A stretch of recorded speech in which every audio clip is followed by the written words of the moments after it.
दोस्तों आज मैं एक्सप्लेन करने वाला हूँ साल 2002 में आई एक horror thriller film ghost ship. कहानी की शुरुआत 1962 में होती है, जहाँ पर हमें समंदर में एक जहाज को दिखाया जाता है जिसका नाम होता है एंटोनिया ग्रेजा।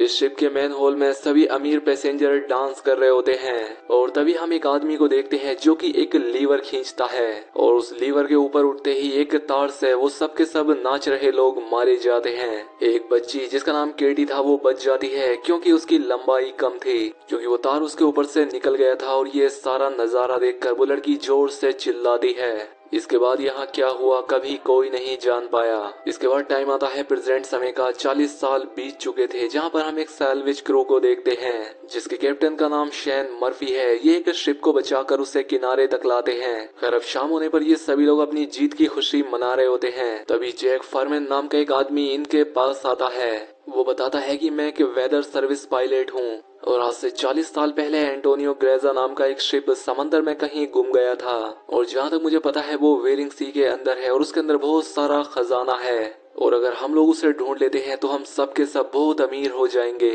अब इंसान की फितरत में ही लालच होता है, इसीलिए ये पूरे का पूरा ग्रुप जैक का साथ देने के लिए तैयार हो जाता है। और अगले दिन शॉन मर्फी और उसका पूरा क्रू उस तरफ निकल पड़ता है जहाँ पर वो एंटोनियो ग्रेजा शिप है जो कि 1962 में गायब हो गया था।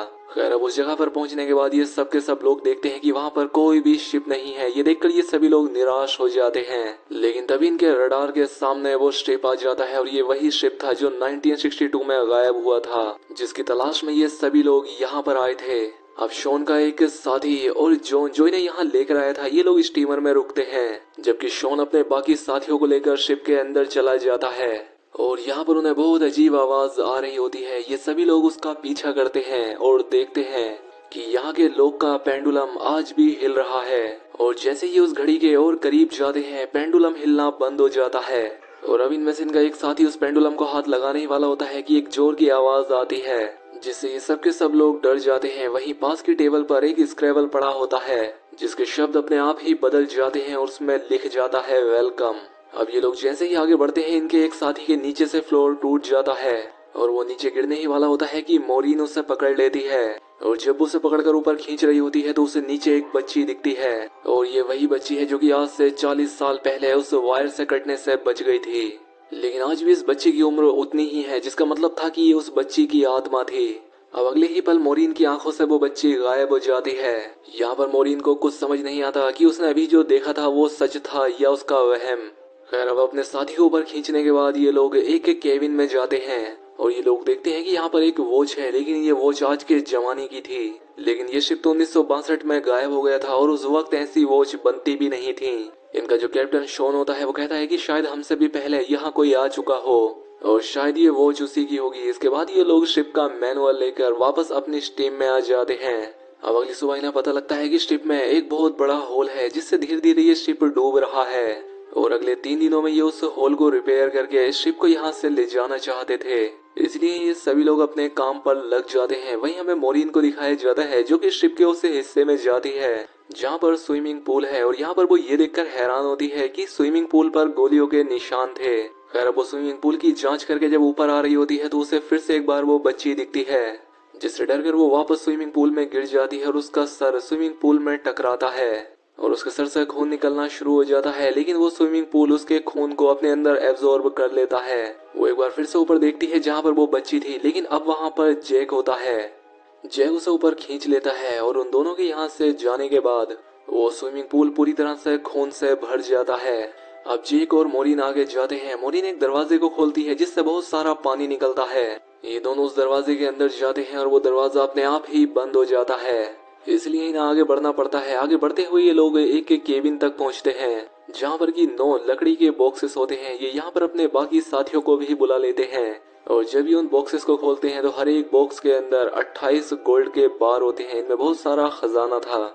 इस सोने को देखकर ये सब के सब लोग बौखला जाते हैं, इसलिए ये तय करते हैं कि ये शिप को यहीं पर छोड़कर ये सोना लेकर यहाँ से निकल जाएंगे। इसलिए ये लोग सारे का सारा सोना अपनी बोट में रख देते हैं। ये लोग बहुत खुश हो जाते हैं, लेकिन तभी इनकी बोट पर दिखाया जाता है कि इनकी बोट के जो गैस का नोब था वो अपने आप ही चालू हो जाता है जिससे हवा में गैस फैलना शुरू हो जाती है। वहीं मोरीन एक बार फिर से उसी बच्ची को देखती है जो कि उसकी तरफ तेजी से भागती हुई आ रही थी क्योंकि वो उसे वार्न करना चाहती थी, लेकिन कोई उस बच्ची को ढकेल देता है। वहीं दूसरी तरफ मोरिन का साथी बोट का इंजन ऑन करता है जिससे उसमें ब्लास्ट हो जाता है और इस ब्लास्ट में उसकी जान चली जाती है। मोरिन यहाँ पर काफी कंफ्यूज है क्योंकि वो उस बच्ची के बारे में जानना चाहती है जो उसे बार बार दिख रही थी। वो शिप के डेटा में पैसेंजर्स के नाम चेक करती है जिससे उसे पता लग जाता है कि जो बच्ची उसे दिखती है उसका नाम केटी है। वो केटी के रूम तक पहुंच जाती है जहां उसे केटी का स्केलेटन मिलता है। वो समझ जाती है कि अब तक जो केटी उसे दिखाई दे रही थी वो उसकी आत्मा है। वहीं हमें शॉन को दिखाया जाता है जो कि कैप्टन रूम में बैठा होता है और तभी उसके सामने शिप के कैप्टन की रूह आ जाती है। वो उसे गिलास में शराब डाल कर देता है, साथ ही वो उसे एक फोटो देता है जिसमें कि एक शिप था जिसका नाम था लोरेली। कैप्टन बताता है कि आज से कई साल पहले यानी 1962 में हमने इस शिप को रेस्क्यू किया था और इसी शिप के अंदर वो सोना था जो हम अपने शिप एंटोनिया ग्राजा के अंदर ले आए, लेकिन इसके ठीक 2 दिनों के बाद हमारा शिप गायब हो गया। इसके बाद कैप्टन की आत्मा शॉन मर्फी को एक और फोटो दिखाती है और जब शॉन मर्फी उस फोटो को देखता है तो उसके चेहरे का रंग उड़ जाता है। वहीं हमें मोरिन को दिखाया जाता है जो कि उस बच्ची की आत्मा के संग बैठी होती है। वो बच्ची उसे बताती है कि इस शिप में बहुत सारे लोगों की आत्माएं हैं और जो ये सब कुछ कर रहा है उसे बहुत सारी रूहों की जरूरत है और जब उसका ये काम पूरा हो जाएगा तभी हम अपनी आत्माओं की दुनिया में जा सकते हैं। वहीं इनके एक और साथी को दिखाया जाता है जो उस जगह पर पहुंच जाता है जहां पर आज से कई साल पहले शिप पर पार्टी हो रही थी और अचानक से यहाँ का सारा माहौल वैसा ही हो जाता है जैसा 40 साल पहले था। यहाँ पर वो सिंगर भी थी जिसके गाने पर सब लोग नाच रहे थे और तभी उस सिंगर की आत्मा इसे ट्रैप करके इसकी जान ले लेती है, यानी कि अब इनके 2 लोग मारे जा चुके थे। वहीं इनके 2 और साथियों को दिखाया जाता है जिन्हें की बहुत अच्छा खाना मिलता है और ये उससे खाने लगते हैं, लेकिन अगले ही पल इन्हें एहसास होता है कि वो खाना नहीं बल्कि सोनियां हैं, इसलिए उन्हें उल्टियां हो जाती हैं। अब हमें शॉन मर्फी को दिखाया जाता है जिसे बहुत कुछ पता लग चुका था, इसलिए वो जल्द से जल्द इस शिप से निकलना चाहता था। वो मोरिन को ढूंढ रहा होता है, लेकिन तभी उसके सामने उसका वो साथी आ जाता है जो ब्लास्ट में मारा गया था। दरअसल ये उसका घोस्ट है जो लगातार उसकी तरफ बढ़ रहा था। वहीं मोरिन भी यहाँ से निकलना चाहती थी, इसीलिए वो उस तरफ आ जाती है जहाँ शॉन मर्फी है। शॉन मर्फी को मोरिन के चेहरे पर अपना वही साथी दिख रहा होता है जो उसे मारने की कोशिश कर रहा था, इसलिए वो मोरिन पर हमला कर देता है, लेकिन मोरिन उसके पैर को जख्मी कर देती है। हालांकि शॉन उसे जैसे ही मारने वाला होता है कि तभी जैक आकर उस पर हमला करके उसे बेहोश कर देता है। जैक वो आदमी है जो इन सबको यहाँ लेकर आया था और क्योंकि शॉन ने इस लड़की पर हमला किया था इसलिए ये उसे नीचे एक्वेरियम में बंद कर देते हैं।